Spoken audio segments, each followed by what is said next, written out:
Welcome to the Country Hipster Podcast. My name is Paul. I am the Country Hipster. This is my co-host and brother, Adam. Hey, guys. And we're going to get right into it here at the Country Hipster Podcast.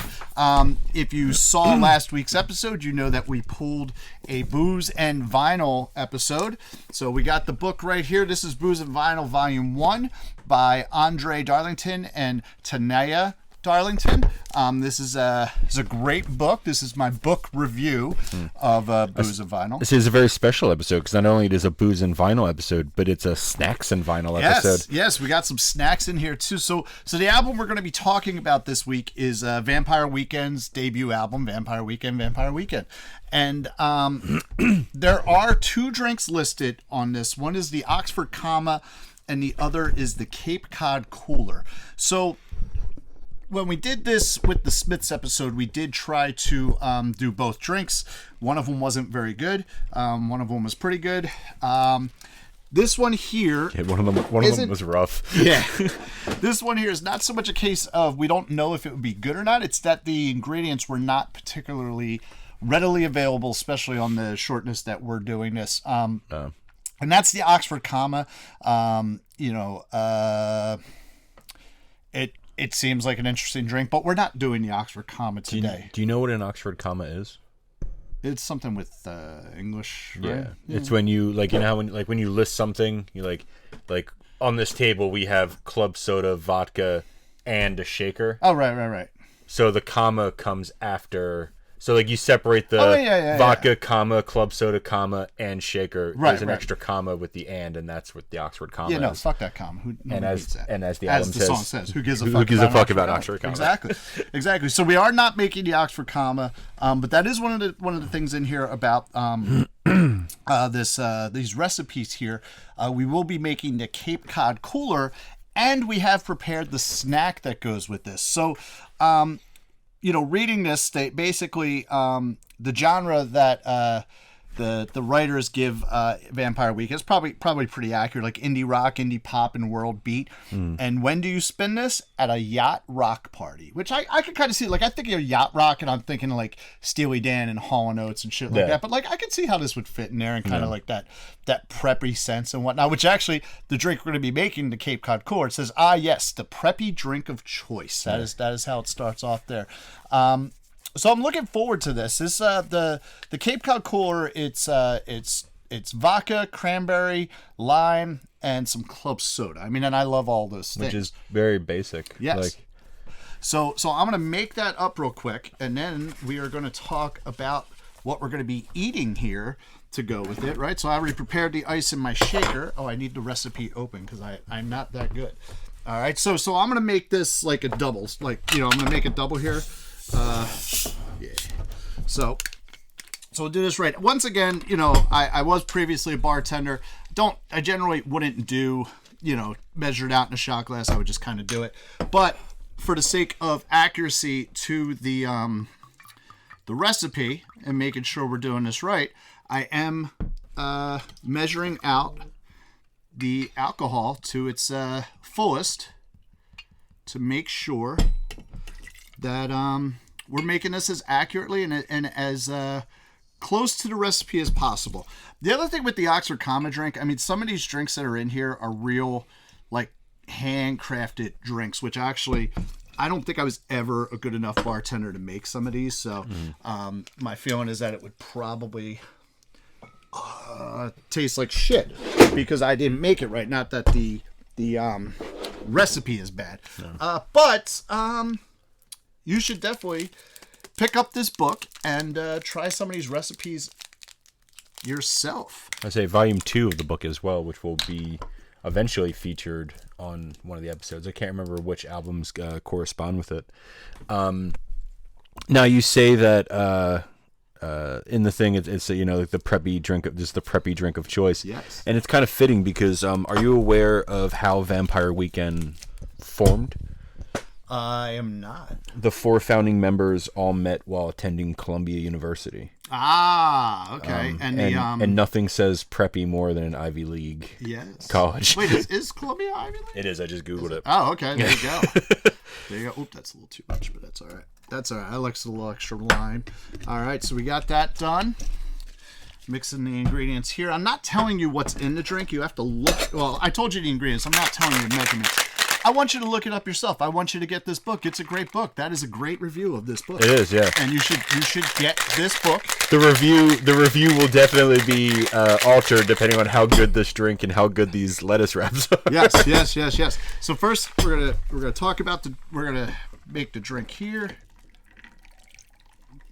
There. This sometimes gets messy. A little more here. And you just top it off with club soda. And then we just top it off with club soda, yeah. So there you go. Oh, we got to garnish with the lime as well. Ooh, that was a good pour. That was good. Look at you. All right, garnish it with your lime there. Squeeze a little bit of lime in there. Yeah. So, thank you. Give me my garnish there. Okay, so this is the... Paul's got a square glass, so it's kind of hard to find a good spot to put the... It is. Ooh, could you grab a rag real quick? Yeah, I can. Because I got a little spillage here. I have lime on my fingers. That's okay. All right. Okay, so... Lime Fingers was my nickname in high school. So first, let's try... Ooh, I got a little spillage as well. The Cape Cod Cooler. Looking forward to this. Oh, it smells good. All I'm getting is the lime, which is right next to my fucking nose. Yep, that's delicious. Yeah. It's light. I could fucking drink that all fucking day. So you know what the problem is, though? I wish, like... So, for a little bit, I stopped drinking soda and was just drinking seltzer. Uh-huh. And my favorite flavor of seltzer was the cranberry lime. Okay. So I wish it had more cranberry to it. But yeah. No, I mean, we can add some. Yeah, it is good, but... Yeah. So, no, this is nice. This is a nice drink, nice light drink. I could definitely see, like, a hot summer day drinking this. Yeah. This seems like the kind of thing you would make by, like, the pitcher for a party. Mm-hmm. I have a party coming up. I'm actually thinking maybe I'll do that. Yeah, because that's fucking good. So the other thing to go with this, and like I said at one point, this Booze and Vinyl was actually the inspiration of this podcast here, not just to advertise Ottsville Record Garage. It was to, I thought it was a neat idea of the drinks that go along with the records, and these there are recipes in here for some little like things to eat. So what we made here is shrimp lettuce wraps, which I've never made before. Basically, it's kind of like a shrimp salad, and you use your lettuce. I guess you're supposed to wrap it up. I also brought us forks because we're Neanderthals, and probably shouldn't be eating with our hands, even though that's like what we generally do. So the thing I found, number one, this is amazingly easy to make, and it's just it's got shrimp in it and cucumber, scallions, some radishes. A little bit of hot sauce, a little bit of Worcestershire. I think I said that right. Worcestershire. And a couple other things. It's good. And just like the hardest part about this is like doing the fine chopping to get like the pieces down a little. So we are going to try the shrimp lettuce wraps that go along with the album Vampire Weekend. So I think I'm going to try to wrap it in the romaine. I'm going to try to bend. And see what happens here. Break this a little bit so I can actually. Yes. I should have brought us napkins. I guess we got these towels. I'm going to turn the microphone away. Uh-huh.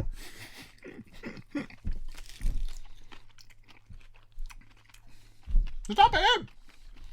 Yeah. I think you could use a little bit more salt in general because I like more salt. These really aren't bad. No. These are pretty good. No, I enjoy that. Yeah. It's very nice. And again, very nice, light, summery, sitting on your boat. Drinking I'm trying to think of a way to like you could make this more like more like a party food. Mm-hmm. More like a little single bite hors d'oeuvre type deal. I just don't know how it would be done. Either do I. What's cool is like I do all the cooking at my house, and I don't usually get to deal with radishes. So the radish in this is nice. Sometimes radishes are a little too like harsh. I enjoy radish. Yeah, I do, but I gotta be in the mood for it. I'll just eat them whole. But I think like that's weird. But I think the way like this is put together, it kind of cuts down some of that bitterness you get from the radish. What? What is the sauce? Is it like a yogurt sauce? It is. Very good. I don't know if you guys tuned in to watch us eat or not, but that's what's happening. So this is part of Booze and Vinyl, Volume 1, Vampire Weekend is what we are here to talk about. But first, if you heard our theme music, that is the Unholy Four. They're from Charlottesville, Virginia. That song is Dirty Knife, so you got to check that out and go from there. So, but yeah, this is nice. This is our first "What are you drinking? What are you eating?" Segment of the show. So, while you have a mouthful of food, what have you been up to, sir?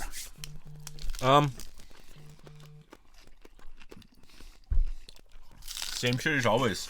Working a lot. We're recording this on Monday, May 15th, so yesterday was Mother's Day. Happy Mother's Day to everyone who celebrated. Yeah, nothing really. I woke up yesterday morning. Woke up late because I didn't get home from work till like 6:45. Woke up late, drove around to the various moms in my life to deliver flowers and such. Went back home. Excuse me, fell back asleep for a little bit, went to work. Nice.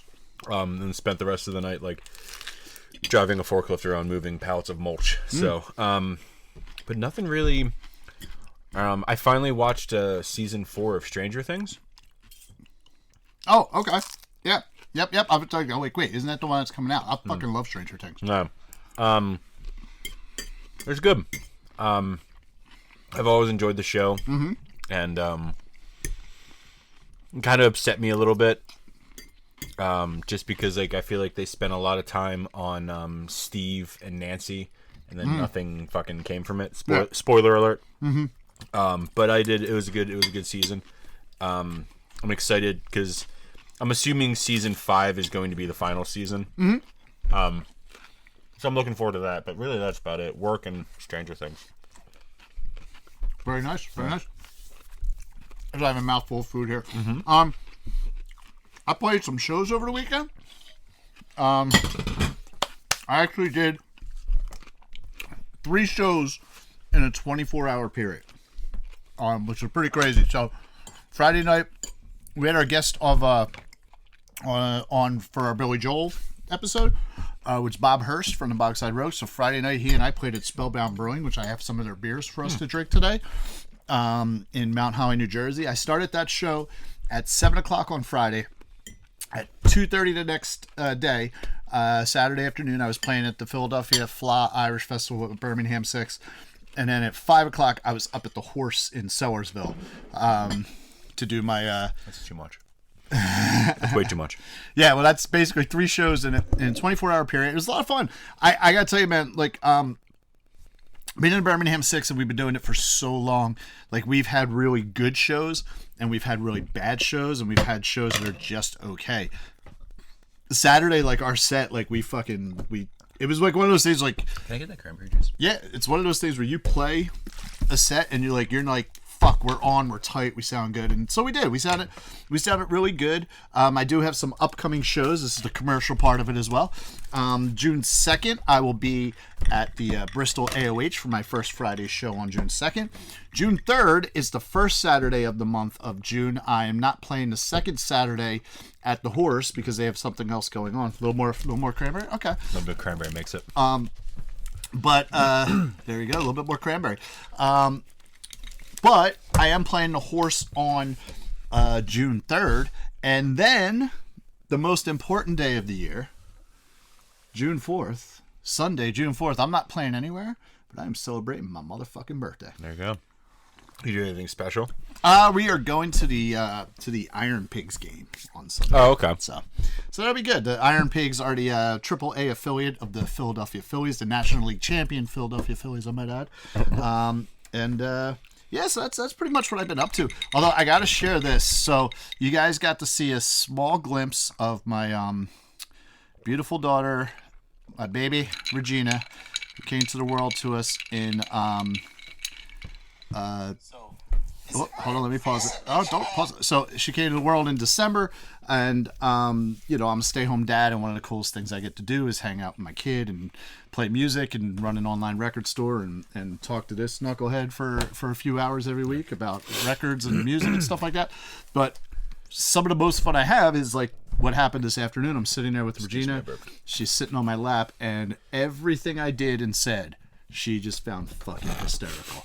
I don't know if you guys find me funny. I don't know if you find the podcast funny, but my daughter finds me hysterical, and this is what I was dealing with. So it's just great. Well, what am I doing?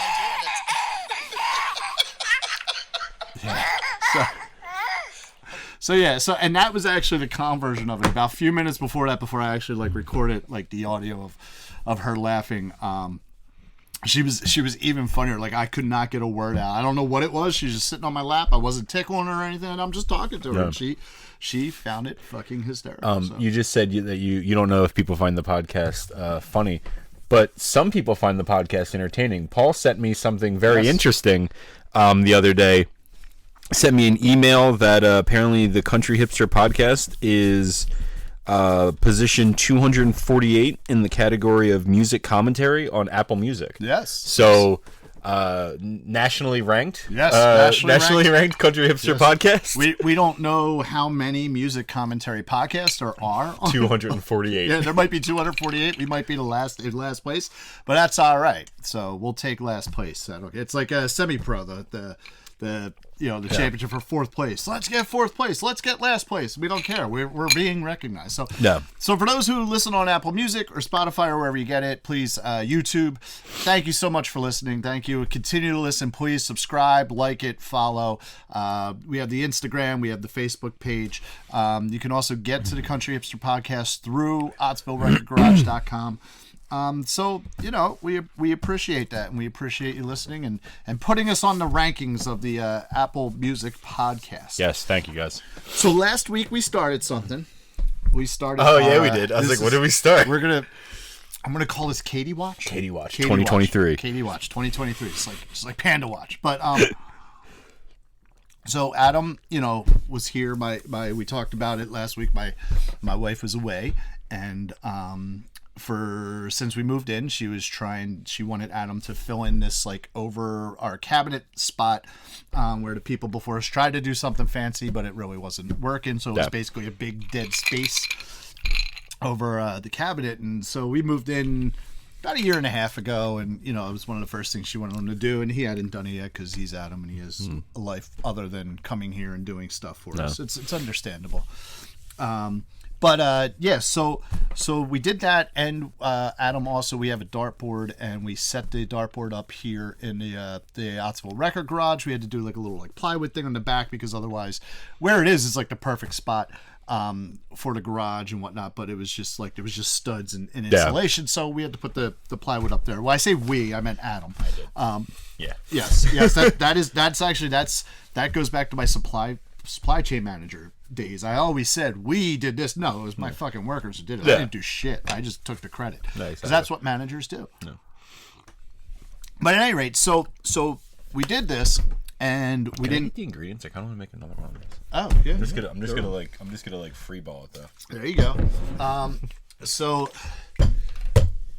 do you want to shake it up first, or you just want to put it in there? There's probably some ice left. No, I'm just kidding. Okay, cool. So at any rate, so we didn't tell Katie we were doing this, and we gave an over-under for both of the projects. So we gave an over-under of 3 days for the kitchen and an over-under of 2 weeks for the dartboard, for her to notice these things and see that they're there.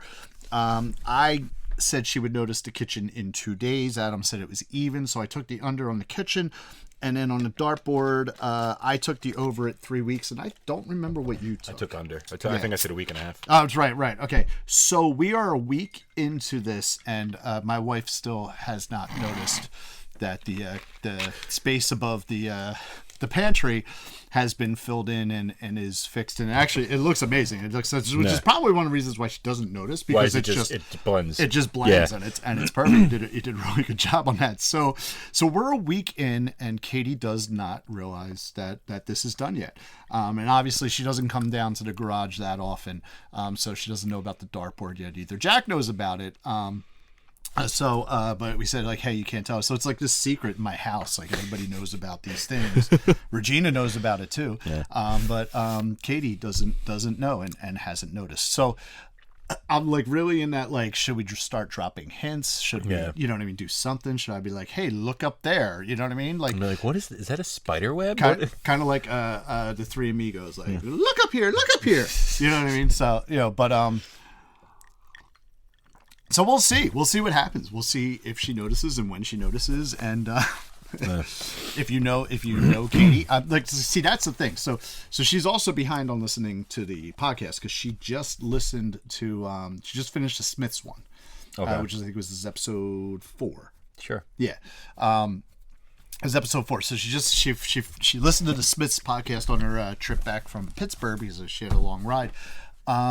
So she's a few episodes behind. So, we film in advance, we record in advance, and it could be weeks before she actually finally listens to it. So if you guys know, you say we have at least like 3 weeks, 3 weeks before she gets to the specials episode. At least, yeah. So it'll be interesting. And then, and at one point I'm probably going to start feeling bad. Like, oh, I need to just tell her, but we'll see. We'll see what happens here. So, but that is not what we're here to talk about. But we will keep you updated on Katie Watch 2023, and see how long that goes. We are here to talk about Vampire Weekend. This is their debut album. This was one of Adam's picks. Mm-hmm. He is you are not on a new streak, right? This is only your right. It was the specials in this, so you're starting. Okay, so we're okay. I completely forgot that Paul and I recorded the specials episode, so I thought I had a hat trick. And Paul's like, "You do remember that we just recorded something like yesterday?" And I'm like, "Oh fuck, we did." Man, it's it sometimes things get screwy. So Adam, take it away. Vampire Weekend, self-titled, was released in January 29th, 2008.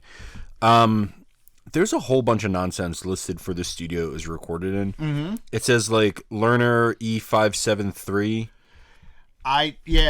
But then like it has just a bunch of stuff. I have a feeling that Lerner E573 might be a building at Columbia. So I read into this morning. They actually recorded this at a bunch of different places, and some of them were actually kind of like unconventional places. Something says like someone's like one of the guys in the band's mom's house. Yeah, in their house. They recorded part of it in a barn. Part of it was recorded in their apartment in Brooklyn. And then there's some stuff that's actually in the actual studio, and it's funny. Okay, but one of the things I actually noted on this, and I didn't realize this, but this was like a note I was thinking as I was listening to the album, and it seemed like sometimes the drums were like, it sounded like, and if you've ever done any recording, especially like basic recording in your basement or whatever to do like basic demos and shit, sometimes you just hang a mic above the drums to get the drum sound. You're not really miking individual things. And I thought to myself, there were a few songs I'm like, man, it sounds like they kind of just did that, and then find out they recorded in their barn and and stuff like that. So I'm like, okay, no, that's really what they fucking did, and it works really well on the songs that they did that with. I thought that was but yeah, that's pretty interesting there. Excuse me. The label that this was released on is it's called XL Records, which is a British indie record label from founded in the late 80s. I'm just looking at some of the other stuff off of XL. There's some Radiohead, MIA, The Prodigy, The Horrors. Nothing really. The White Stripes. Oh, apparently Adele was on Tyler, XL. the Creator. Oh yeah, Adele. I just realized everything's in alphabetical order. Yeah, she after she released 25, she left. Okay.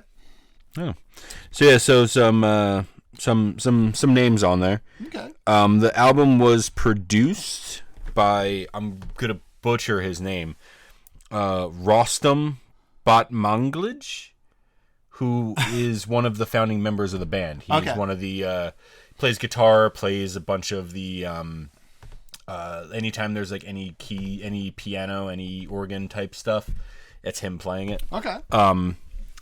He's produced some other stuff. I saw like random stuff from like Carly Rae Jepsen to like just some what was the other thing I just saw that he did? I can't fucking remember. In the United States, the album debuted at number 17 on the Billboard 200. Album was ranked the 5th best album of 2008 by Time. Okay. 56th best album of the decade by Rolling Stones, and 51st on Pitchfork's list of the top 200 albums of the 2000s. In 2012, Rolling Stone ranked the album number 430 on its list of the 500 greatest albums of all time. Yep. So, some accolades. That's a 2012 edition. I wonder if it ended up on the 2020 edition. But yeah, what the actually I might have that information. Hold on. Come to think of it, the AV Club gave it a B-. Okay, well, What did you think of it? I enjoy this album a lot. That's why I put it on my in my 25. Mm-hmm. This album's just fun. Like we talked about it with ska. Ska's just fun. Yes. Like there's something about this album where it's just kind of hard to like be upset when you're listening to this like upbeat indie pop album. Mm-hmm. Yeah. But I enjoy the hell out of it. Yeah, it's definitely ska feels to it. Do you want me to go about my impressions? Mm-hmm. Okay, so I will tell you that I listened to this album over the last week no less than 10 times. I think so far I've listened to this album the most out of anything that we've covered. Yes. Same. So it's a very, very easy listening album. Yeah. The first 2 or 3 listens, I really was kind of indifferent. But then like I had my show's actually over the weekend. I had a pretty long ride to the shows and traffic, and I'm probably an hour and a half away from most of the places that I'm playing anyway, an hour to an hour and a half. So I have time to listen to it. I listen to it over and over again. And after like the second or third listen, like it kind of like my feelings switched, and like I'm just like, no, I really like this. It's a very, very easygoing, very listenable album. Very good to just like kind of put on and listen to. I mean, it's there's a lot of different dimensions to this album. From ska to indie rock to a hint of classical music, like on the song M79, to world beat. I was reading that when this album came out, there was talk like Paul Simon, like people were like, oh, they must have stolen stuff from Graceland, Paul Simon's Graceland, and it was people like researched it, and they didn't steal anything. And even Paul Simon was like, this album's great. This is a great album. And because Graceland has a lot of that like the world beat stuff to it going on in the background, a lot of songs, a little different bass lines, reggae feel, jazzy feel, and that definitely comes through. And I think it's cool that not that people thought they like were stealing music from Paul Simon, but the fact that he was just like, no, this is a really good album. I really like this. No. So here's something that I will say. So I had heard of Vampire Weekend. I knew there was a band called Vampire Weekend. I could hear it on the radio. I don't really listen to the regular radio a whole lot. I just don't like it. Mm-hmm. And what I did not realize is the one song, A Punk. I did not realize that was a Vampire Weekend song. Yeah. In the movie Step Brothers. In the movie Step Brothers, I honestly, until I heard it on the album the first time, I thought it was a Mighty Mighty Boss Tone song. Really? Yeah, I did. Like, and even when it like we played in the movie, I'm like, oh, the Mighty Mighty Boss. I remember like watching Step Brothers for the first time and hearing that, and I'm like, Mighty Mighty Bosstones have a new song. It sounds a little different. I say the Bosstones have the lead singer of the Bosstones has a very distinct voice. Yeah, but you could have someone singing the song, someone else singing the song, True. or something like that. But yeah, it really. I swear to God, I thought that song was the Mighty Mighty Bosstones until I heard it. I'm like, oh fuck, that's Vampire Weekend. You're like, oh, I know this song. Hey, there you go. That's rad. Yeah, I don't see. I could see something, else, but not the Bosstones. That's just how I felt with, like, you know what I mean, with that ska feel and the punk ska feel and some of the riffs and whatnot. Yeah, I thought it was it was a Mighty Mighty Bosstones song. So there you go. I am an idiot. The one thing, like you said, this is a very easy listening album, and you're like, you had a couple long drives. It's about a 35 to 40 minute ride for me from home to work. So I listened to this album a couple times on the way to and from work. I listened to this album on the way up here. Can I get a beer? Yeah.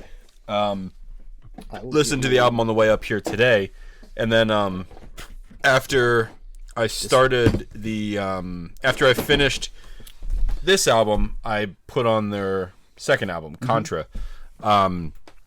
And then I turned it off maybe like 2 or 3 songs in, just because I didn't want to muddy my my mind with different Vampire Weekend. Yes, I did not get into Contra or any of their other albums with this one. Just so you know, like from putting on like the first couple songs of Contra, Contra is going to be on my season 2 list. Oh, okay. So look forward. Well, to wait, do you have it in your collection? I do. Okay. Yeah, that's fine, because it's got to be in your collection. No, I do. It's over there. So we just cracked open a couple beers here. I have the Jesus Christ, the Premonition Pilsner from Spellbound Brewing, and Adam has the Phase 7 Hazy Double IPA. Hazy Double IPA. As I mentioned, I'm going to check this in as well. Although I think I checked it in because I was drinking a lot of this on Friday night. I played Spellbound Brewing over the weekend, and great beers. Very. Thank you to I checked this in already once. Paul's wife gave this a 3.75. Did she? Okay, cool. Did she check it in from the Ottsville Record Garage? No, she untapped at home. God damn that bitch. That bitch. This is why we're not telling you about the little projects that we did. Yeah. But this is why we keep secrets. Yes. I gotta check it in. Ottsville. This is good though. Record Garage. Yes. No, these are good beers, and I want to thank Matt Kennedy for hooking us up with the show. It was really, really great. We had a nice turnout. So if you ever are in the Mount Holly, New Jersey area, check out Spellbound Brewing.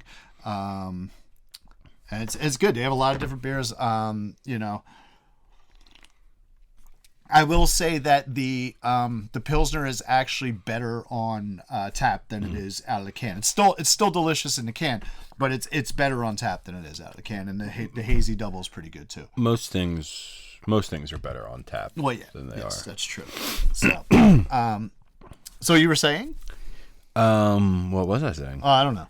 About Contra?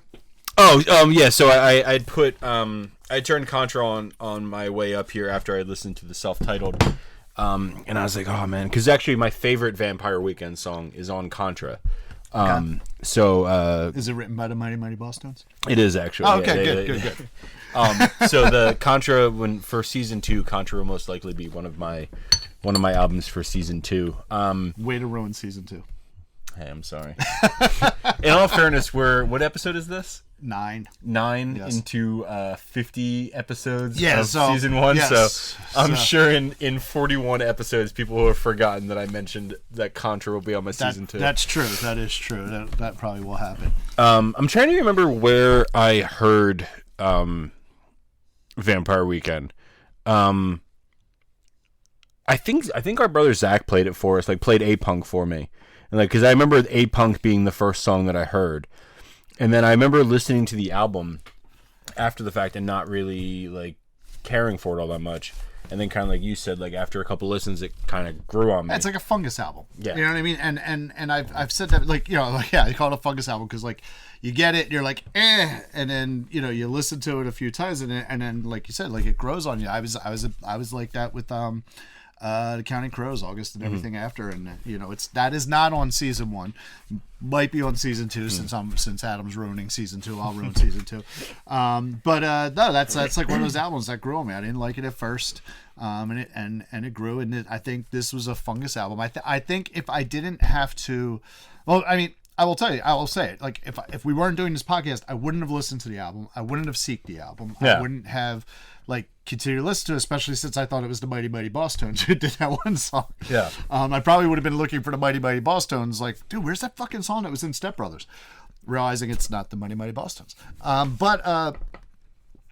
It is. It's kind of like it took me like 2 or 3 listens, and then I was like, all right, no, I get this. This is fucking good. It's not that I didn't get it. It was just kind of like, The first couple times I listened to it, I was like, You know what I mean? I didn't hate it, but I didn't like it. It was just kind of like, all right, well, it's good background music. You know what I mean? But no, it definitely grew on me. Well, listening to this album, I thought of how I feel like I've been listening to a lot of stuff for the podcast recently. Is that I really enjoy I enjoy there's some interesting guitar parts in this album, but I really enjoy the drums in this album. Yes, yeah, and I mentioned that earlier, like the way they recorded the drums and some of the studio setups that they had. Like I said, it felt like they just put like a mic over drums, like just like hanging like overhead thing, and it catches what it catches, and it works perfectly with these songs and the instrumentation that's going along, and the vocals on it are really like great, and you know what I mean. Like there's these, like, as I was like getting to know the words, I'm singing along, and like there's some like vocal choices that they made with that are not natural. Like I'm a singer. I sing in the Birmingham Six. I sing solo. I actually was trained how to sing bel canto opera, so like I know what you're fucking supposed to do. I don't do it anymore, but I know what you're supposed to do. And there were like some choices that they made vocally where I'm like, well, that's not the natural choice to go for. And I thought that was good. I thought that was pretty, pretty interesting with that. I'm kind of happy that you said that there's like some songs that you kind of picked up the lyrics and were like singing along to. Oh yeah. Because there's one song in this album where I'll just randomly have stuck in my head constantly. What's that? I'm not gonna tell you because it goes along with my with my top 3. All right, cool. So I will say the band name Vampire Weekend does not fit the sound of Vampire Weekend. Agreed. Like when I remember when this band was coming out, and I remember hearing about them, and seeing the albums come through, especially at that time I was working at Soundstage Direct. So I guess like Contra would be coming, and probably represses of the original album and whatnot. I remember seeing it but not listening to it, but thinking like, oh, this is probably some like fucking gothic metalish type of bullshit that I wouldn't like for a band called Vampire Weekend, and they're all dressed in black and stuff like that. But it like kind of fits like it's like one of those bands where the name doesn't match the sound, like the Eagles of death metal. Yeah. It's just like they're not death metal at all. So so I thought that was pretty interesting. I did think that the different ways that they recorded it was pretty awesome. I love the fact that they recorded some of the album in the one dude's mom's house. Like that's like shit like I've done. You know what I mean? Like I was just reading Wikipedia, so take it with a grain of salt. Apparently they got the name from a short a student film that the lead singer was making between his freshman and sophomore year of college, where basically he had watched the movie The Lost Boys. Okay, I thought you were going to say Nosferatu. No, he watched The Lost Boys and basically tried to make like a what's written as a northeastern version of it, where basically someone goes to Cape Cod to warn the mayor of Cape Cod that vampires are attacking the United States. That sounds like a very interesting B movie, actually. Like, I could see that in theaters, like of this like kind of like cult thing if it was done well. It actually does sound pretty interesting. So that's cool that they got that's where they got the name. So have you ever seen them live? No. Would you ever see them live? Yeah. Would you? Yeah. Okay. So I would listen to the album. I like it. Is this where you go like, I randomly have tickets for them coming? No, I do not. I would not seek them out to see them live. Do you know? Actually, I had multiple opportunities to see them live because they played the Roots Barbecue. Okay. Was it 4th of July? Mm-hmm. Yeah, the Roots Barbecue in Philly. They played it, I think, 2 years. Okay. And I had the opportunity to go, but ended up not going down there. All right. So I actually narrowly just missed seeing them live. Okay. Yeah, no, like it's like one of those things. Like I like the album, I like the sound. My fear would be that they couldn't do the studio stuff live. Well, that's why I would be interested to see them, is because I want to see if they can pull off the studio stuff live. Yeah, but like if I were to see them, it would have to be part of a bill where like there's someone else I want to see. Yeah. You know, like you're not going to go see them headlining. Exactly. So like that happened like recently in fuck did we go? I guess it was February. You know, I saw that Flog and Maui was coming around. I play Irish music, and I like Flog and Maui. They are probably one of my favorite bands. I love the sound. I love what they do. But I've seen them. I've seen them a bunch of times, and they were coming locally, and I was like, you know, like how I've seen local? them. Like Bethlehem. So they were coming. Like they were playing in Philly as well. Were they playing in Philly? No, they weren't playing in Philly. They played at Atlantic City, and then they were coming to Bethlehem. So they actually skipped Philly on this tour. But they're coming back through Philly. But I'm not going to go to Philly. I'm not, because I don't like any other bands. Or it's not that I don't like. It's like I'm not interested in any of the other bands that they're touring with when they come back to Philly. And that's what it came down to, is that I saw that Skinny Lister, who I also love, who's one of my favorite bands, I saw that they were on the bill. And then Anti-Flag as well, who I like knew a little bit of. I like knew some songs. I'm like, okay, I'd be interested in checking out Anti-Flag as well. Anti-Flag and Anti-Flag and Flogging Molly sounds like a weird mix. It's really not. It's really not that weird of a mix. It actually works. It actually works really well. Okay. Yeah, it did. But you had, you know, I mean, Anti-Flag's, you know, very political in their music, and that's fine. And there's also some political stuff with Flag and Maui too. They just veil it a little bit differently. Yeah. You know, but yeah, I think they like their political stuff might be a little bit more subtle. Yes. As in opposed to Anti-Flag, which is very very in your face. Very in your face, you know. But like I wasn't gonna go until I saw that Skinny Lister was on the bill. So I'm like, okay, I want to go now to see Skinny Lister, and of course to enjoy Flag and Maui, which they put on a great show that night. That would be the case with Vampire Weekend. Like if I saw it was Vampire Weekend and some bands I didn't know or really care about, I'm not going to see Vampire Weekend. But if it's Vampire Weekend and like one or two other bands that I'm interested in seeing, or if they're playing a festival and there's other bands, then I'd be like, okay, I want to check out Vampire Weekend. But like I wouldn't. So that would be the benefit of the Roots Barbecue, because it's like, oh, I get to go see Vampire Weekend, but then I also get to see the fucking Roots play too. Right. Yes. So, I had mentioned a second ago how real quick, actually, before you get into that, funny Roots story. This was years ago. I was playing. Not playing. I have a funny Roots story too. Cool. Continue. I was working at Guess Jeans in Franklin Mills Mall, and it was a Saturday. And this woman comes in and she's buying some stuff. She's a nice woman, you know, probably like in her 20s or something like that. Like, you know, she was cool.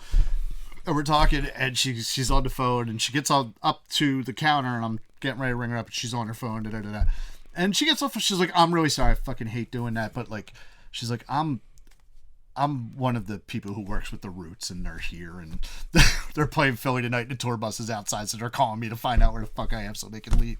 I was like, oh, seriously? She's like, yeah. She's like, I would give you tickets to tonight's show, but there are no tickets to give. And I was like, well, I fucking appreciate that, but like, I have to work anyway. But no, thank you. So that was kind of cool. Like, you know, like she was there, and she was like totally cool too. Yeah. Like, you know, but you could hear she's like, I'll be out in a minute. Just give me, I'll be right there. But it was like, it was cool. Jeans. You know, but like you know, she seemed like really cool. And like, you know, when like the people who are working with the band are cool, the band's probably fucking cool too.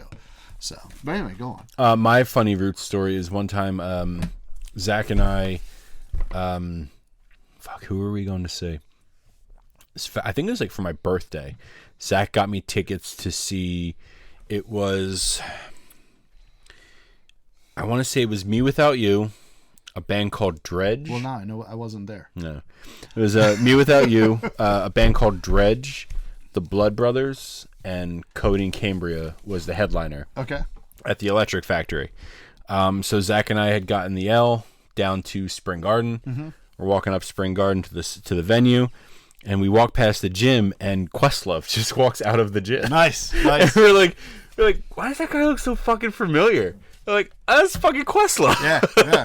That's kind of like the time, and you see these people at like, you know, they're local, and you know they live local, but you like see them in like the places where you're like, wait, really? Yeah. It's like I used to work in Center City when I lived up in Fishtown, and I would take the L into work, and You saw the guy from American Pickers. Yeah. No. That was actually when I got to work. No, Yeah. this was I was on the L, and I see this dude get on at 8th Street, and I'm just like, fuck is this dude? Why does he look so familiar? And I'm like, wait a minute, that's fucking Jason Kelsey, center for the Philadelphia fucking Eagles.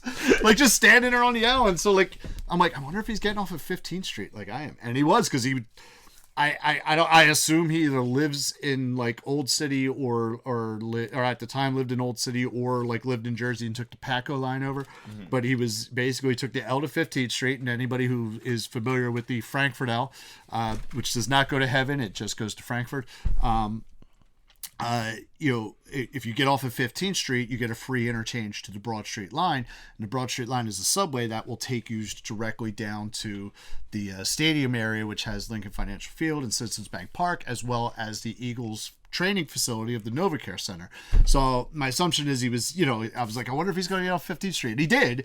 And like, he's headed towards the subway. So like my assumption was right. And so I just followed him for the rest of the day. I was like, oh, no, I didn't do that.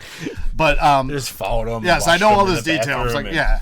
But no, I did walk up to him. I was like, yo, man, what's up? He's like, oh, hey, how you doing? Like, really cool, like, laid back. So yeah, it's just funny how like you run into these people at like the most like unassuming places. And it's just, what's his name? Zach was telling me the one time, while Zach was going to school in Westchester, at the time the guy who played guitar for Taking Back Sunday, not the original guitar player, but the guy who replaced the original guitar player, Fred Mascherino, is from the Westchester area, and Zach saw him in a fucking supermarket up in Westchester. So you see people in the most unassuming of places. And then Zach fell asleep while talking about his band. Exactly. I was just reading on their Wikipedia, had mentioned that for the studio it said Lerner E573 or something like that. Apparently, one of their first. The band began playing shows at Columbia University, starting with the Battle of the Bands at Lerner Hall in 2006. So whatever the Lerner, whatever the numbers were, was in fact a room in a building at Columbia. Okay. That's Lerner E573. Right. And I saw that the album cover is a Polaroid for one of their first shows at Columbia University. Makes sense. Yeah, I read that earlier, that that chandelier is like, and it's supposed to be something like there's some like secret society or like Skull and Bones type of bullshit. Right. Let me see if I can find real quick Contra, because the album cover for Contra is also very Polaroid. Right, but they actually got sued for the album. I did read about that because the woman on the album cover of Contra is a model, and apparently they used her picture without her permission. So they got sued by her, and it was settled out of court. So I guess there was some validity to what she was saying there. So yeah. But no, it is very I know you can't find it that fast. Yeah. So it's like your penis. You can't find it. No, see, the thing is, in my head, I thought that they were still alphabetized, and they're not. Oh no, and I didn't even fuck them up. But yeah, so it's interesting. I didn't know that. Yes. But yeah, now looking at it, it looks very much like I'm looking at the album cover right now, and it looks very more. The album cover right now. Album cover. And it looks very much like a fucking house party in a, Ivy League fucking house. I do like the simplicity of this album cover. The picture with their name, like not really fancy fonts or anything like that. The whole fucking track listing on the back. Even the label inside is cool. I like that. The yellow label, it's very basic. Like, yeah, it's very. It has like this packaging has a very DIY feel to it. Well, the band self-produced it. Right, but then it got put out. And then it got put out, yeah, on a bigger label. So, fucking dropping shit. Oh no! Oh no! So, Yes. So, but no, it definitely has a DIY feel to it, which is really cool. And I Which kind of lends to how you were talking about the way the record, some of the recording sound and everything. Like, Yep. So no, overall, I think it's a good album. I am glad that this got picked. I'm glad you chose it as your 25. This is something that now I will definitely throw on, and one of the reasons is because of the Regina factor. So what's the Regina factor of this album? So I forgot about the Regina factor. Yes. So Friday, do you like that segue too? Yeah, that was nice. good. That was really fucking good. I'm learning. It's almost like you're a professional podcaster at this point. So Friday, I generally do my food shopping on Friday, So when I do food shopping, right? So I can either go to the shitty market that's like 15 minutes away, but doesn't have everything and there's nothing else really around it where I can get other stuff, or I could go to the fake Whole Foods market that's 5 minutes away that has a shitty selection of stuff, not really like all great stuff. And you said you've checked this in? Yes. Oh, because it doesn't say any of my friends have checked it in. I don't know why. Are we not friends? I don't. I mean, I tagged you in my check-in just now. I don't know. Maybe we're not friends. I have no idea. But we must be friends because like I said, I've been tagging you and stuff. Are you not getting my tags? I don't get notifications from it. Oh wow, you don't love me. Wow. All right, but anyway, so I could go to the fake Whole Foods that's 5 minutes away that has a very small selection of shit, and it's all way overpriced. Like I got like 2 onions from there one day and it cost like $8, and I was like, all right, whatever, I fucking need these onions now. That's about right. Right. Or I could go a half hour to Quakertown and I can hit Aldi, I can hit BJ's, I can hit Giant. It's all like relatively close. So that's what I do, and it's fine. So I usually do it on Fridays. About 2 weeks ago was the first time I took Regina with me, and it went pretty well. So I'm like, all right, cool. No, I'm just going to start taking her now because, my wife works from home. So a lot of times, she would be like, okay, well, my Friday's light. You could go at this time. Like I have meetings, but it's nothing that I need to do much on. So I can keep an eye on the baby while you're doing that. But now, like I said, the last couple trips have gone pretty well. So, usually she falls asleep in the car, right? Yeah. So on Friday, you said usually she falls asleep by the time you reach the end of the fucking driveway. Exactly. So, but like Friday, I'm hitting 3 different stores. And so I was listening to the Wonder Years episode, and it was getting towards the end of the episode, and she starts getting like super cranky. And this is when we were already done food shopping. Like we ate, like I gave her a bottle in between the second and the third store, and then she ended up like, when we were in the store fucking puking all over herself. So I'm like, oh god damn it. So that was a mess. But at any rate, she was getting a little cranky, so I wasn't sure if she was hungry or just tired and whatnot. But she wasn't falling asleep whatsoever. I just wanted to hear the last bit of our podcast because I'm vain like that. Yeah. So we get to the end of it, and I'm just I'll tell you a story about listening to your own podcast in a second. So then I go ahead, and she's starting to cry a little bit, and I put on the Vampire Weekend, and she stops crying. Like almost immediately, like same as like Say Anything. So in other words, she hates the sound of our voice. Yeah.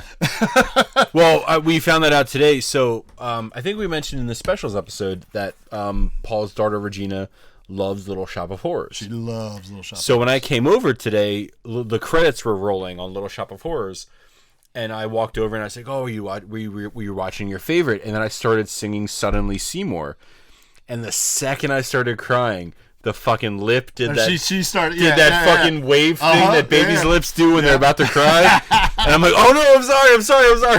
I won't sing. Yeah, man, you cannot. So she definitely fucking hates the sound of my voice. Dude, do not fuck with Little Shop of Horrors with that child.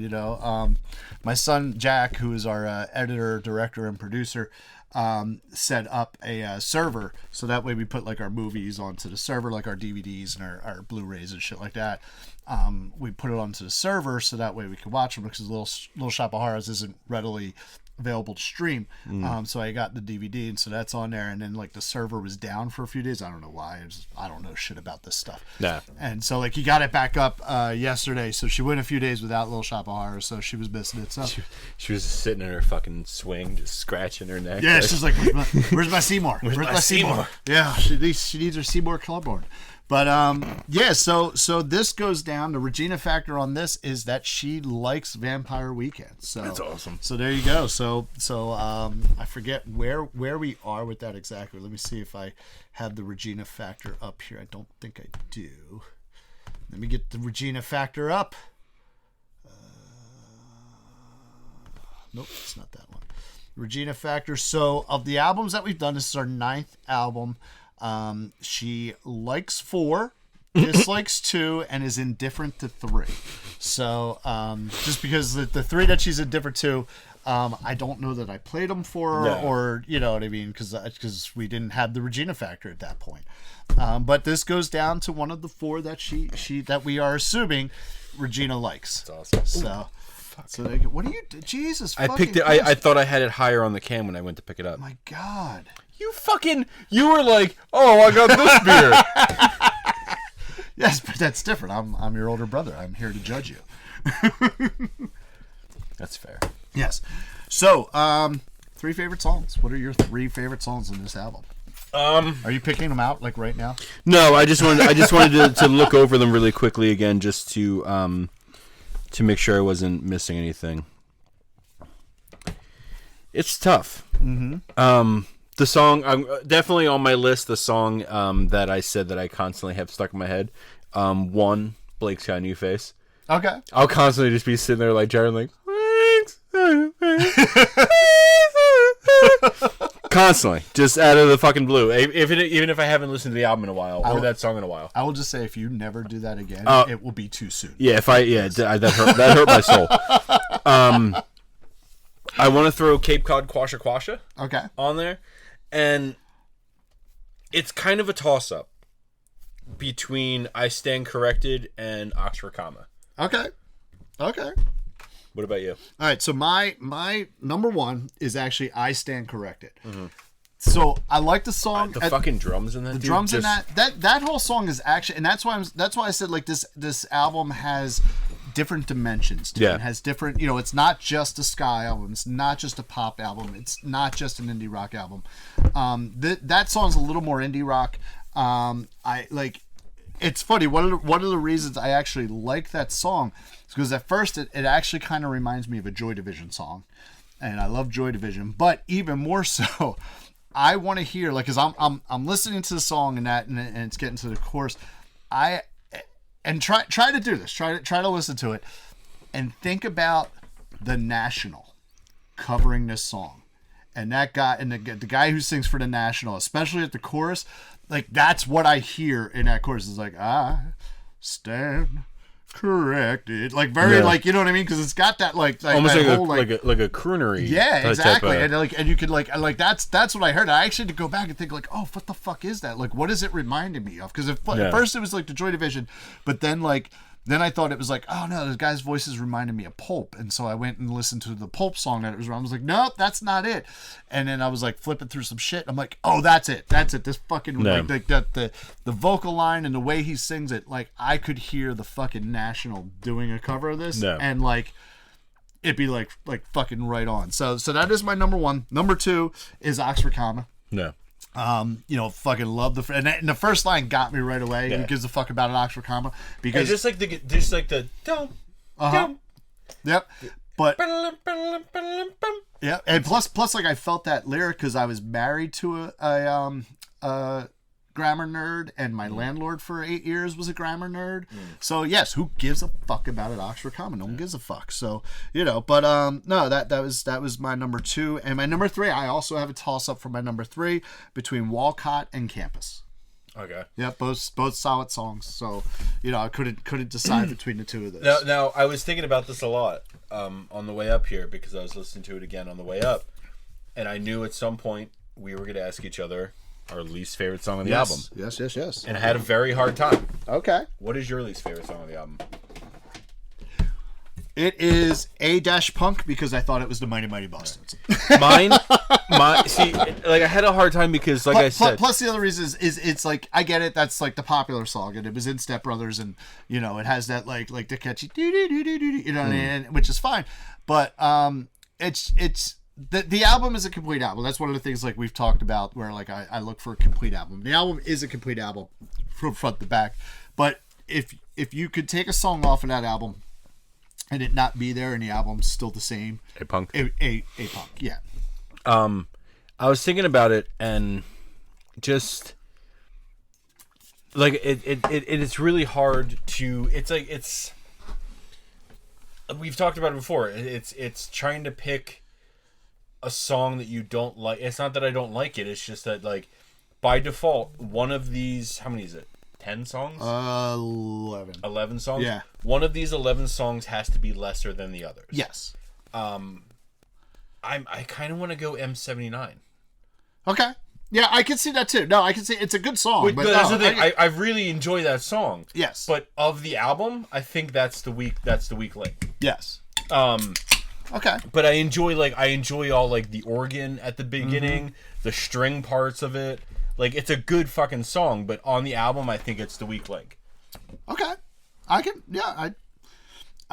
don't disagree with what you're saying. I like that song better than I like A-Punk or A-Punk. However, so that's the thing. I think I talked about it before.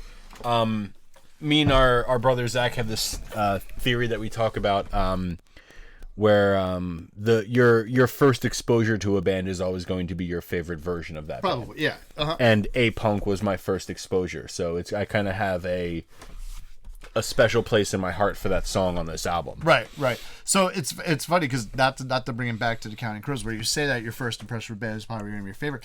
My first impression of the Counting Crows is not my favorite version of the Counting Crows. It's Really? Counting Crows' second album, Recovering the Satellites. That like even though like August and Everything After grew on me. The only reason August and Everything After grew on me was because I heard Recovering the Satellites. And you went back and I loved that album. And then I was like, let me go back and give this another shot. I just got the notification that you tagged me in on. There you go. There you go. Out of the notifications. There you go. I didn't do anything. It just popped up. There you go. But yeah. So that's it. I think overall what you're saying is true. But in my case, in that case, I don't know if it's every case, but in that case, it was I had to, my first impression was not good. I had to go back and go over the first album again. Although actually no, same thing with the Foo Fighters.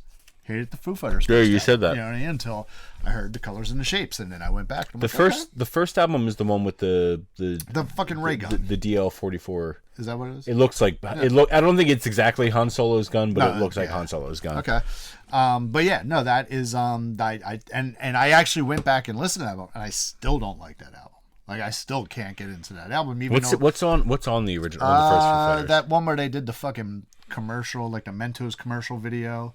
If I talk about it, carries on. That one, I don't even know what's going. Yeah, you know what song I'm talking about. But and then just the rest of the album, I'm just not into it. I couldn't, and I tried to go back, especially since I liked the Colors and the Shapes and like the next like second. If I'm not mistaken, the first Foo Fighters album is one of those albums where like Dave Grohl plays everything on that album. Yes, right. Yeah, I think he does the same thing on the Colors and the Shapes too. I'm not 100% sure. Oh, really? But I think he does that. I know.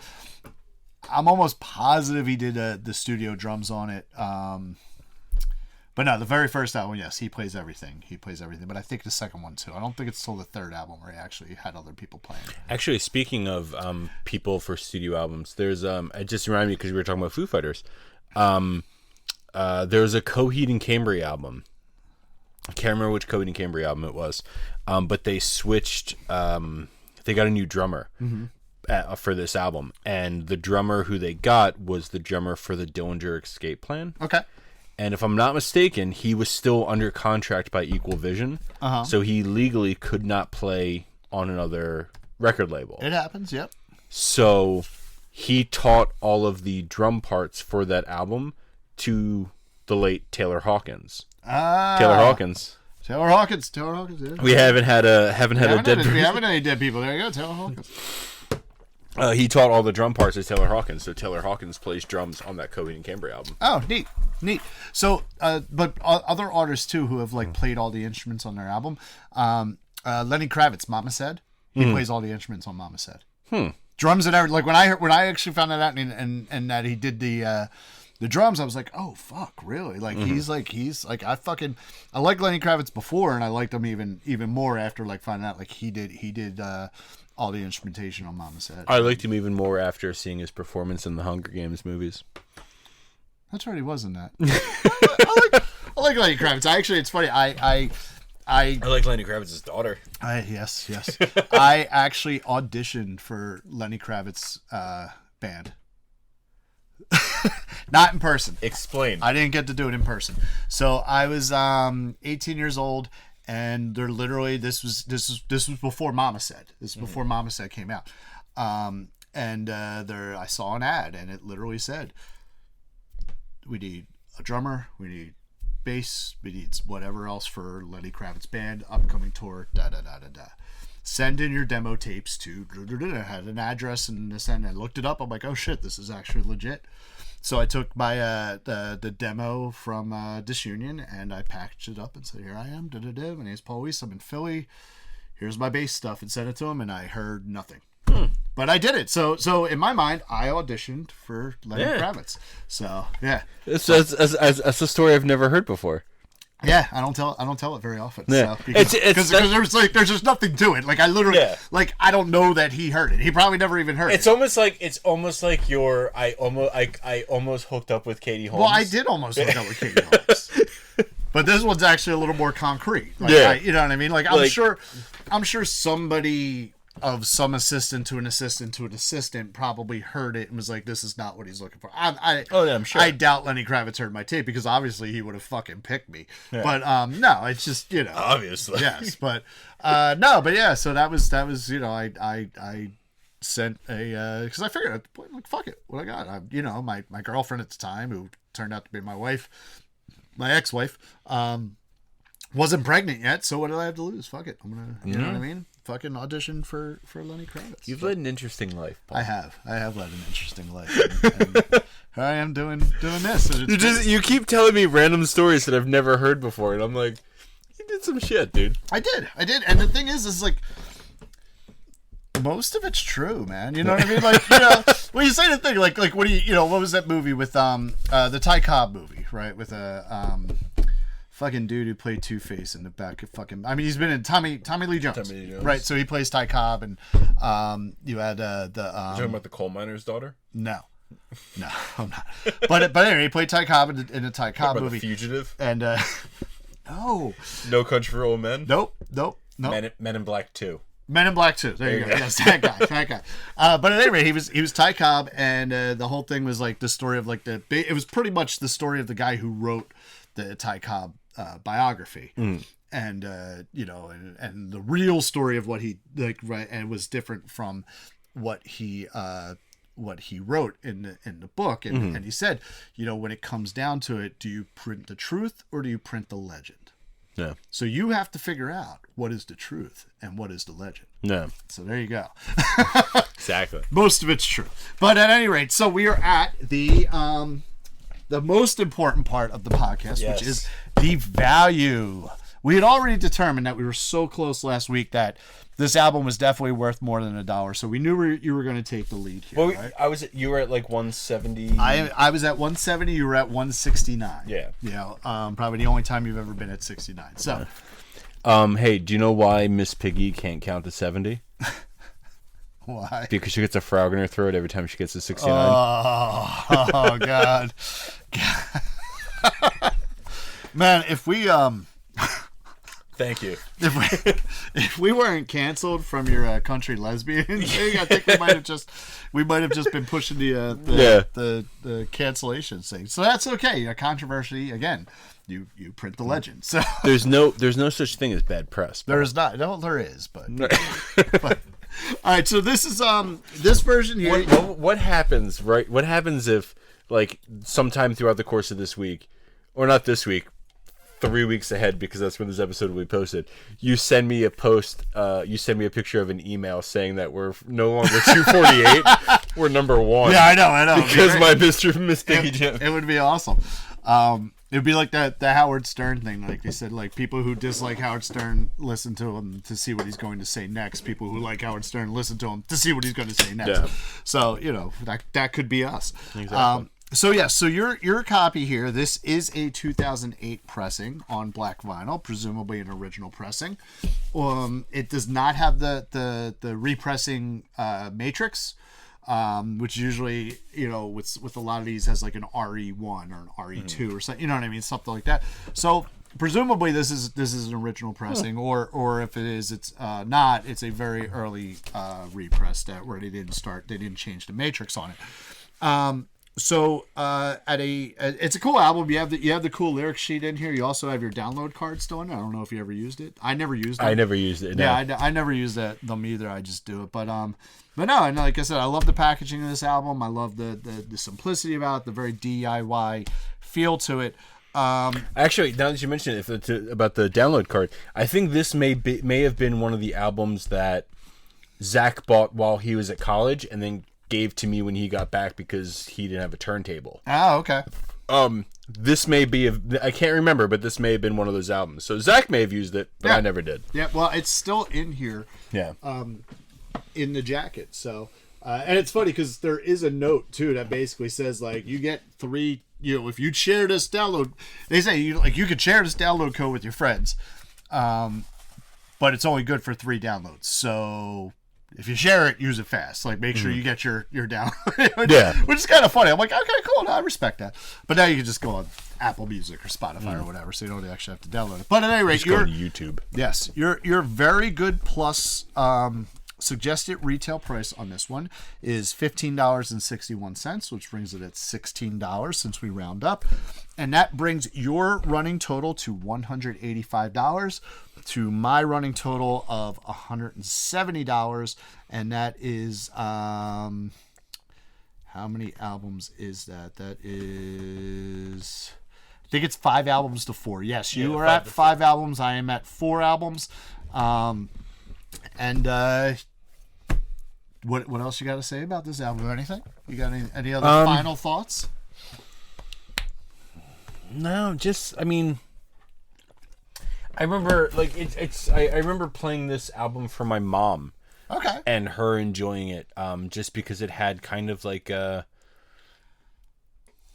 not old timey, but like it had like a vibe to it. No, it does. It's like I said, there's so many different dimensions to this album, and it really is a great album. It's a very listenable album. Yeah, that's one of the things I like about it. It's like you just fucking throw it on and be like, cool, I got this album on now.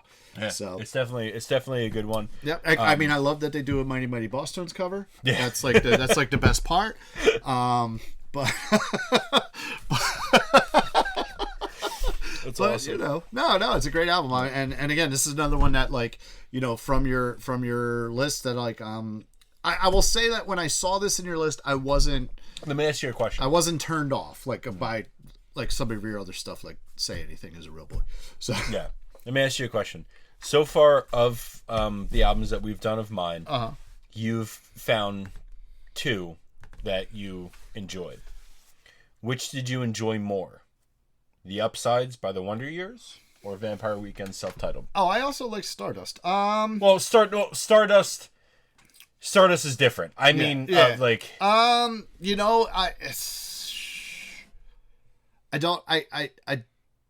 I'd say it's probably a tie. Okay. Because I like them both for very different reasons. I like them. I like the Upsides for what it is and for the organic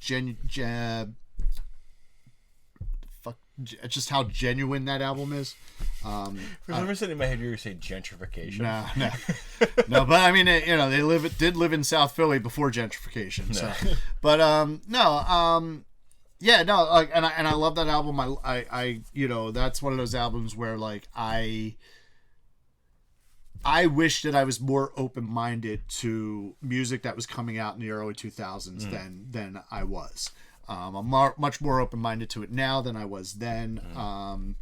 For no other reason than I was probably in my music snob phase of like, there's no good fucking music coming out. You know what I mean? And I already did this and stuff like that. Which like, yeah, I was in that genre. I played that genre. I played that style of music, but I didn't do it that fucking good. Yeah. And I didn't write songs that were that good. I didn't write lyrics that were that good. So that's why I really like that album. Vampire Weekend I enjoyed because now I have another album that I can just kind of throw on. Yeah. And just listen to and enjoy it and like be riding in my car and be like, oh, I'm gonna throw on this fucking band. Like I haven't looked at any of their other stuff yet. I did look into more of the Wonder Year stuff, which I enjoyed, but I didn't look into any more of the Vampire Weekend stuff yet.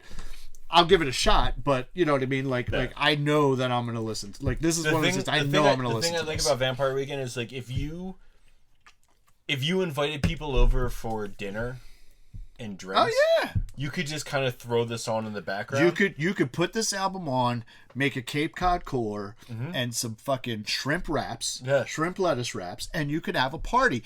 And if you want to know how to make a Cape Cod cooler or make some shrimp lettuce wraps, you can actually get that stuff from Booze and Vinyl Volume 1, which there's also Volume 2. This is available on Amazon. I think there is a Booze and Vinyl website, and it is an awesome book. I thought you were going to say Volume 3. No, I don't know if there's a Volume 3. But that is our official review, again, of the Booze and Vinyl. It is a review. We're doing a book review for legal purposes. You know what I think we should do?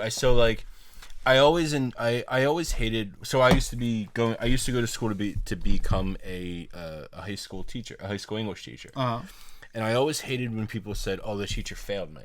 And the teacher didn't fail you; you failed yourself. Okay. The way I always worked, like how I would grade, like I always liked the teachers to be like, "This is where your grade starts. The work that you show me subtracts from that grade. Everybody starts at 100." The work that you show me subtracts from that grade. Right. So I think what we should do is like we should kind of have like a running tally of like. So far we've had 3 drinks from this. Our and some food. The our rating of the book started very, very high, and then the Pimm's drink. The Royal Pimm's cup was excellent. The Royal Pimm's cup didn't subtract from it. Yes. The obituary did. Probably subtracted from pretty it. Fucking far. But this I don't think the Cape Cod cooler made up for entirely what we lost with the obituary, but it made up a little bit. Yeah. So you're probably. I think we have an ongoing, but I think at the end, once we have our last Booze and Vinyl, we do an official. But we're gonna have like both volumes. Okay, we could do that. We could do end of year wrap up with end of season wrap up with Booze and Vinyl. What we thought that's a very good idea. Thanks for giving me more work to do when I don't actually have a real job. So sorry.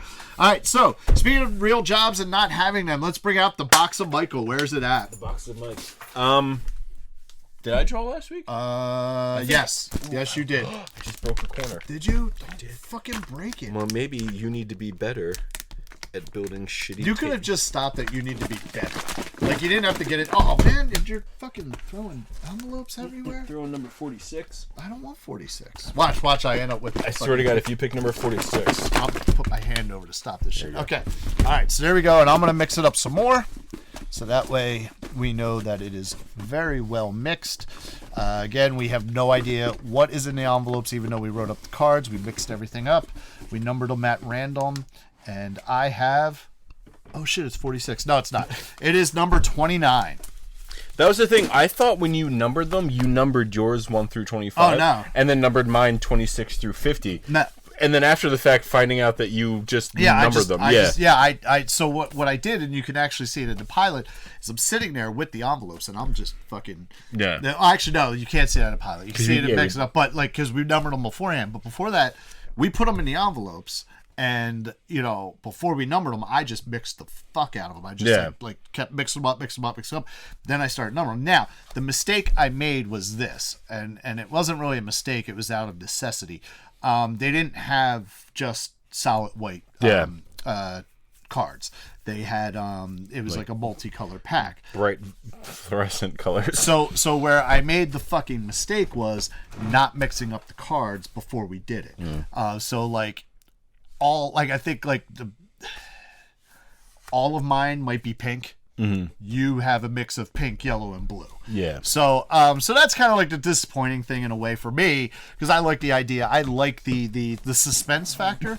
I like not knowing what this is going to be, but like as soon as you open it, you see a color. Like I can like when this popped up, the Vampire Weekend, I'm like, oh, it's yellow. I can see the fucking corner of the thing, so I knew it wasn't one of mine. Which is fine. It don't all have to be about me. That's the thing I always look at. I'm like, how legible is the writing? Because if it's super legible, then it's yours. If it's illegible, I am more legible than you, but I am not a legible writer. So here we go. Envelope number 29. It's like the Academy Awards. Yeah. Open it up. It's Moonlight. I'm not going to look at the. And the winner is La La Land. It's a blue one. Like I said, we got. This is a good one. What do we got? This is a good one. So this is an Adam pick. But I am very excited about this album, as a matter of fact. This is the Gaslight Anthem, the 59 sound. A. So we actually made mention to this in the pilot when we talked about so excited records that we gave to people. This was Paul's copy. This was my copy that I got for myself. And then Adam, messaged me like, man, I would really like to get the 59 sound. Can you get it? And at the time it was between pressings. I said, like, no, I can't get it in. I was like, but I have a copy. You could just asked me. You asked me who's it for. Yeah, that's right. I did. I said it's for me. Like I just recently discovered the album, and I'm all about it. And now the download card is stuck to the liner notes. See, I fucking gave it to you. And you fucking yeah, I know. But yeah, you said who's it for, and I said, oh, it's for me. And you said, oh, well, you just have my copy. Yes. Yeah, so that is what I did there. So I gave you my copy, and so episode 10, and this is a great album. This is one of those albums without giving it too much away, because we have mentioned it, so I don't think it's going to be an unusual thing. People would understand. This is an album that I like. This album and none of their other shit. Yeah. So, because we've mentioned how that happens, where I'll like one album and then won't like the rest of it. So this is going to be fun. This is going to be a fun episode. I'm very excited about this. I've subtly made notes to this album throughout the course of the past 9 episodes. Yes. I've subtly dropped hints about this album in the past 9 episodes. So I could not wait. Actually, while driving up here, I put on Contra, but I said I didn't want to muddy my Vampire Weekend mind. Right. So I turned it off and turned on like the playlist that I was listening to, and a song on this album came on, and I thought, fuck, I cannot wait till we cover the Gaslight Anthem. So, okay, so here's the funny thing about this. So presumably you're good next Monday to record? Mm-hmm. Okay. So that is May 22nd. Do you still not have off on May 25th? Which is a Thursday. Is a Thursday. No, I don't have you off that day. Fucking dickhead. So we're going to be covering this next Monday, because we generally do this on Monday. So we're going to be covering this on Monday, and then Thursday the 25th, the Gaslight Anthem is going to be playing a half hour from here. Are there still tickets available? Probably. I don't know. We'll see. Let me fucking talk to. Let me talk to the other manager. Okay. If I can get the other manager to switch with me, I will fucking do. Because when I saw that they were playing on the 25th, I feel like the first thing I did was text Paul. And I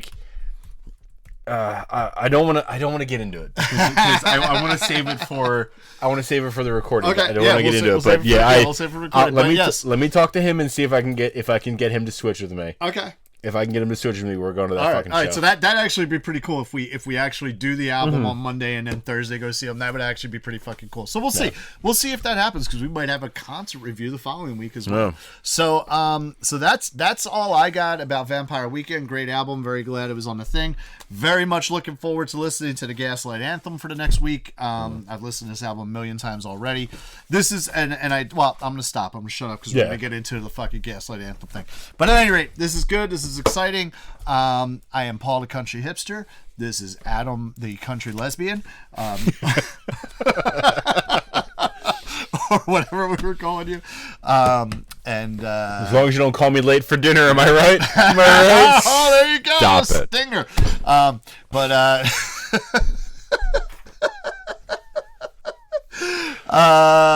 Follow us Please don't unfollow us on YouTube, Spotify, Apple Music, wherever you get your podcast. Check out the OttsvilleRecordGarage.com and check out the Summer Movie Club, which is Adam's other woman. It's the other woman now. This is your main squeeze now, motherfucker. It's funny that you mention it because I feel bad because like Zach's schedule is weird, my schedule is weird. So like the Summer Movie Club, like I've talked about for the past 3 weeks on this podcast that I'm gonna post the Billy Madison episode. Still haven't posted? No, I finally posted it. I finally posted it on Friday. There you go. But I feel like I don't want it to seem like that because it's not. I want to devote equal amounts of time to both of them, but just like the weird conflict of schedules with Summer Movie Club. There's been a lot of fucking delays recently. So it's understandable. So so that's what we got for you today. Thank you for tuning in, and we will see you next week for the Gaslight Anthem. But for now, it is time to... Mama!